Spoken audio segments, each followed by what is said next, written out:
onbenullige inligting. 2 Petrus 2 verse 18 en 19 sê, hulle is aanmatigend en sê sinlose dinge.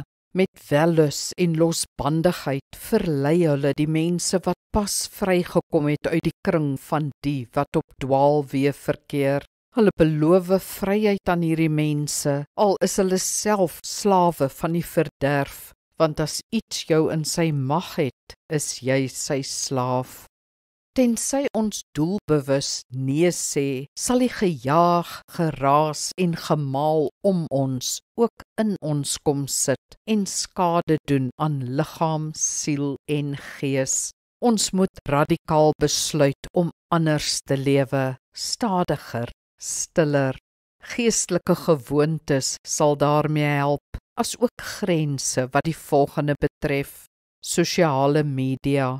Moenie dat die vloei van kleurvolle grafika jou brein annekseer nie. Ons mors ure op onbenullige inligting op sosiale media.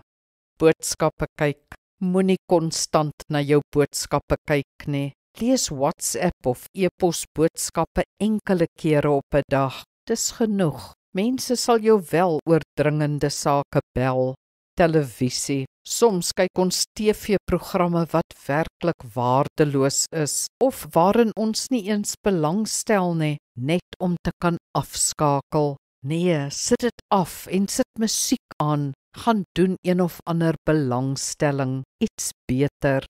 Kom ons bid saam. Here Jesus, die lewe is te kort om tyd te mors met onbenullige dinge. Help my om eerder te ontspan met iets wat waarde toevoeg tot my lewe. Help my om nee te sê vir alles anders. Amen. Die Here seën jou.